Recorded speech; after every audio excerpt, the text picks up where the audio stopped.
বোলে ঢোলৰ মাত ধিনিকি ধিন্দা সোণৰ অসম নেলাগে মোক মাটিৰে সজাও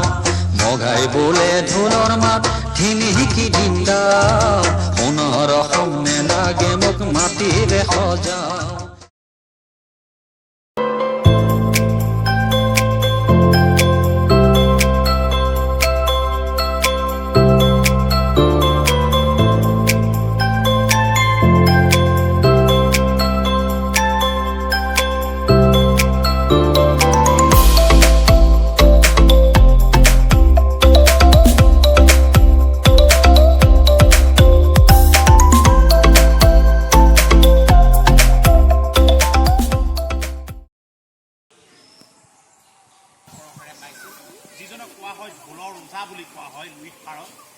মৰ্যাদা দিব লাগিছিলে চৰকাৰে ৰজাগড়ে সেই মৰ্যাদাৰ পৰা প্ৰতি বছৰে বঞ্চিত কৰি আহিছে অত্যন্ত সাংঘাতিক ধৰণে মই তেখেতৰ সমাধিস্থলত উপস্থিত আছো আৰু তেখেতৰ সমাধিস্থলৰ যিটো ঠিকনা যিসকলে এই মুহূৰ্তত প্ৰাগ নিউজ খুলিছে বা যিসকলে এইজন ঢোলৰ ৰজাক চিনি নাপায় নতুন প্ৰজন্মৰ বাবে আমি কৈছো যে তেওঁৰ ঘৰ হৈছে যোৰহাট জিলাৰ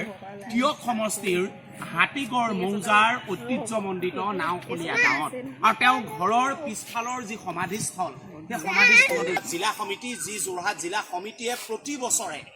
মঘাই ওজাক জীয়াই ৰাখিছে ঢোলৰ ওজাজনক জীয়াই ৰাখিছে যোৰহাট জিলাৰ যুৱ ছাত্ৰ পৰিষদে যিটোক আজি 2টা বছৰৰ পৰা তেওঁলোকে কেন্দ্ৰীয় কাৰ্যসূচীলৈ ৰূপান্তৰিত কৰিছে অৰ্থাৎ তেওঁলোকৰ চেণ্ট্ৰেলি ইয়াৰলি যিখন লিষ্ট তেওঁলোকৰ যিখন আচলতে তালিকা সেই তালিকাৰ অন্যতম কাৰ্যসূচী হিচাপে গণশিল্পী মঘাই ওজাৰ মৃত্যু বাৰ্ষিকী দিনটো লৈছে এজন ঢোলৰ ওজা যিজনক গণনাট্য সংঘত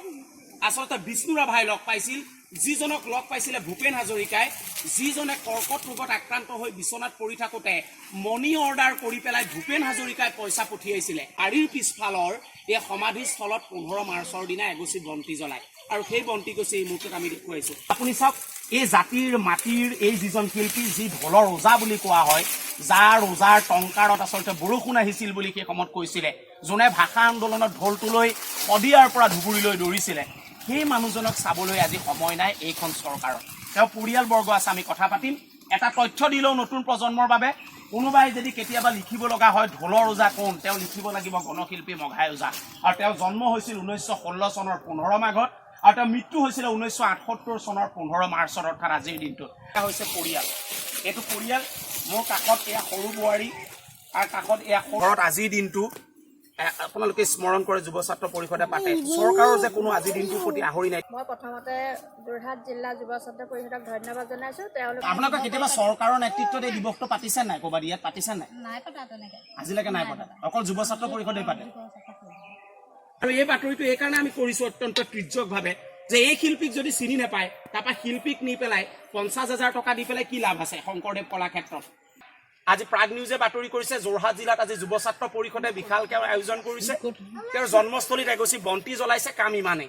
এয়াই চলি আছে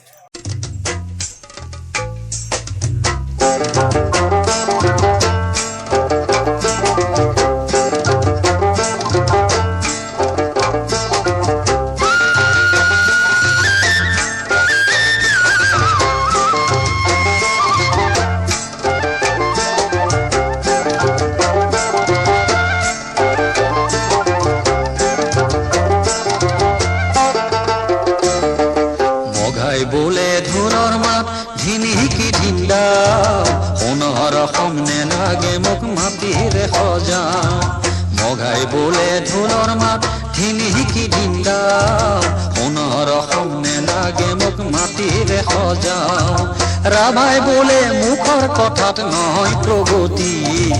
নেথাকিলে নিষ্ঠা আৰু আদৰ সমতি জানি শুনি খোজে পতি উজুতিহে খাও মগাই বোলে ঢোলৰ মাত